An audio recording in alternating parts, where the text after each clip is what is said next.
Olá, eu me chamo Maria Rezende, estou aqui para apresentar o meu PCC, Prática como Componente Curricular, o meu projeto de Educação Inclusiva. Nesse projeto foi nos dados 2 textos, e esses 2 textos eles discorrem um pouco sobre a educação inclusiva no Brasil, sobre como ela acontece. A partir da leitura desse texto, foi nos dado também a orientação de que visitássemos uma escola e observássemos como acontece o processo de educação inclusiva na prática nessa escola. A escola que eu visitei é a escola que eu trabalho já há 9 anos.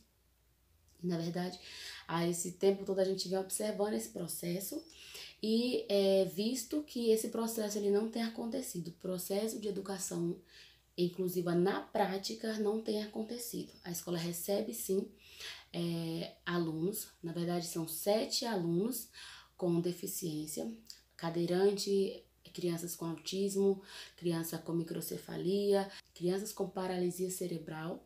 E um dos problemas é que nem todas as crianças elas apresentam um laudo clínico, um laudo médico para a escola. Então a escola não tem laudo de todas as crianças, já é algo bem preocupante, porque já dificulta saber ou como trabalhar o tipo de deficiência dessa criança.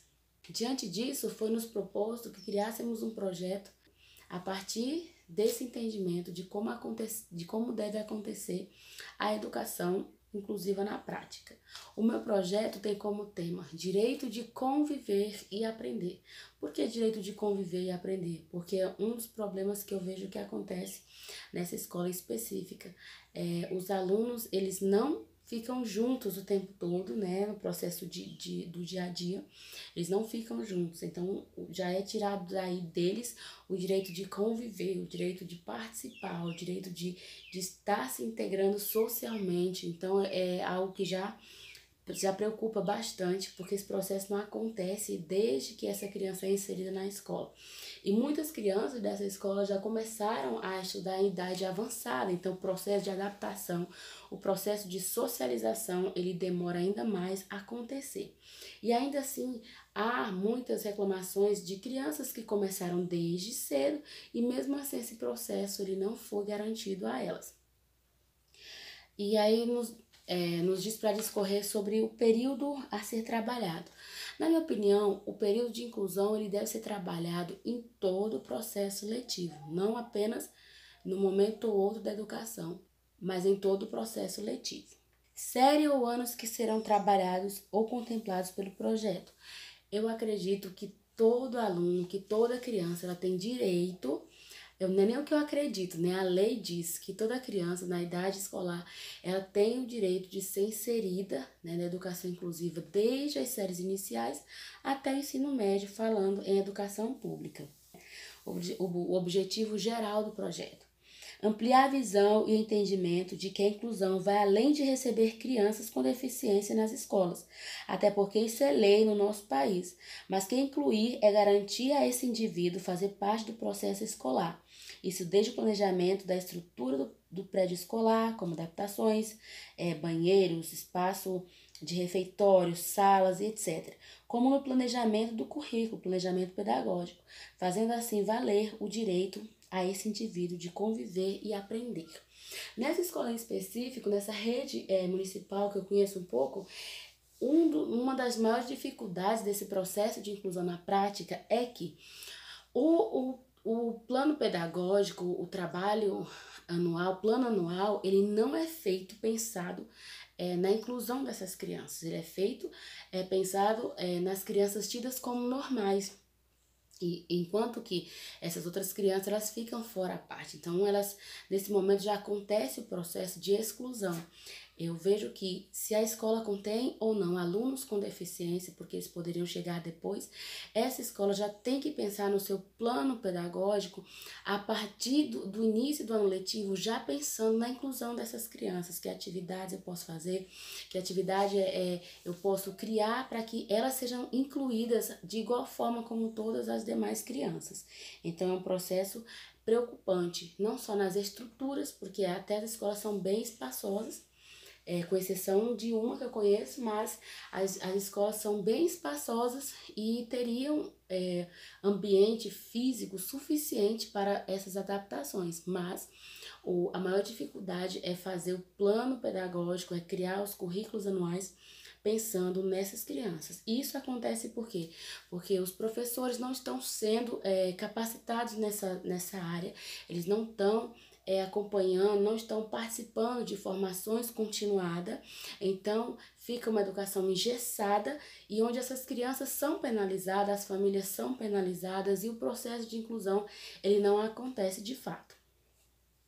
O objetivo específico desse projeto, Direito de Conviver e Aprender, é o seguinte: garantir aos alunos com deficiência oportunidades de conviver e aprender dentro da realidade de cada um, por meio dos mais variados recursos. Primeiramente, por meio de uma equipe especializada, onde a mesma deve acompanhar todo o processo de ensino e aprendizagem, bem como de fazer da família parte fundamental desse processo.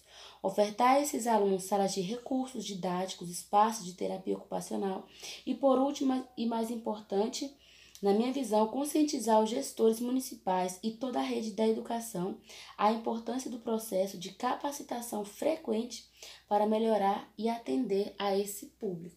Então, acredito que a criação de uma equipe por parte da gestão municipal, por parte da rede de educação, seria, nesse momento, mais viável, mais importante, porque os professores, eles sofrem por não ter essa formação continuada, e às vezes eu acho até um pouco de relaxamento, vamos dizer assim, de acomodamento, porque hoje em dia nós temos vários meios, por mais que o município ele não dê essa formação continuada, não haja preocupação nessa área, mas muitos meios que você pode conseguir essas formações, que você pode se informar, que você pode se orientar para estar atendendo melhor esse aluno. Então, o que eu vejo são professores muito preocupados, muito alterados, porque ficam preocupados como vão alfabetizar uma série de segundo ano, de primeiro ano do ensino fundamental, e como vai, nesse mesmo momento em que precisa alfabetizar uma turma de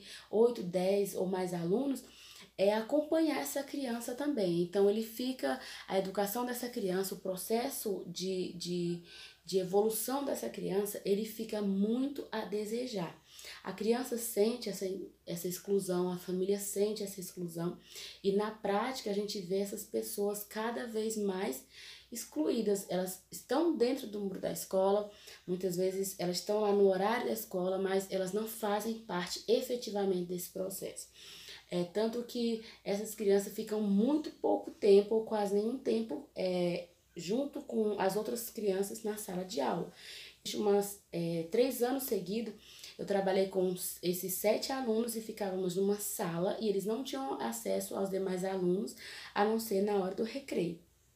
Então, é um processo que não é muito favorável ao desenvolvimento desse aluno, ao desenvolvimento desse adolescente, porque ele precisa participar do processo social, né, da evolução social, ele precisa participar, ele precisa conviver com os demais alunos e não se sentir diferente deles.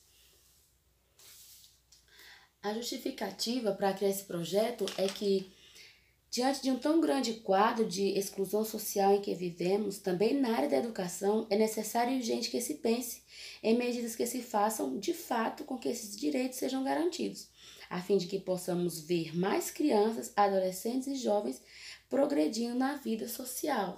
Nós vemos essas crianças muitas vezes são olhadas com um olhar, com expressão de realmente exclusão, né? Tem uma jovem nessa escola, que é uma jovem muito carinhosa, muito inteligente, e ela é muito ativa, ela é muito comunicativa, mas ela participa bem pouco dos processos, né?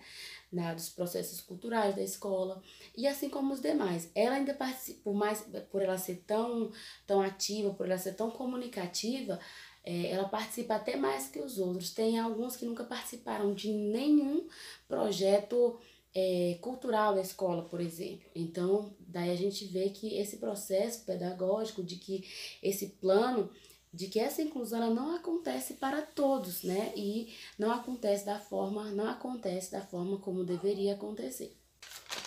A metodologia indicada para esse projeto seria a seguinte: os gestores municipais de educação preocupariam-se em dar o suporte técnico, ou seja, uma equipe capacitada para acompanhar esses alunos e a família, né, psicólogos, psicopedagogos, fonoaudiólogos, fisioterapeutas, cuidadores, e promoveria a capacitação dos professores da educação, que seriam coordenadores, diretores, professores, cuidadores. A partir daí, a prática da inclusão seria possível no dia a dia, através do processo em sala de aula, sala de recursos, esportes, recreação e atendimento especializado. Né? Então, esse processo ele não poderia acontecer de forma nenhuma se não houver antes a capacitação de todos os profissionais envolvidos, né? A conscientização de toda a família e o acompanhamento de perto, individual, né? E também coletivo com esses alunos. Essa seria uma forma, ao meu ver, bem eficaz de que esse processo ele realmente acontecesse. Como referência para esse trabalho, eu usei a nossa LDB, também usei a nossa Constituição Federal Brasileira, em alguns pontos que asseguram, né, os direitos dessas pessoas com deficiência, e também usei a coleção Ciranda da Inclusão, bem como a nossa internet em vários sites que eu vou deixar exposto aqui.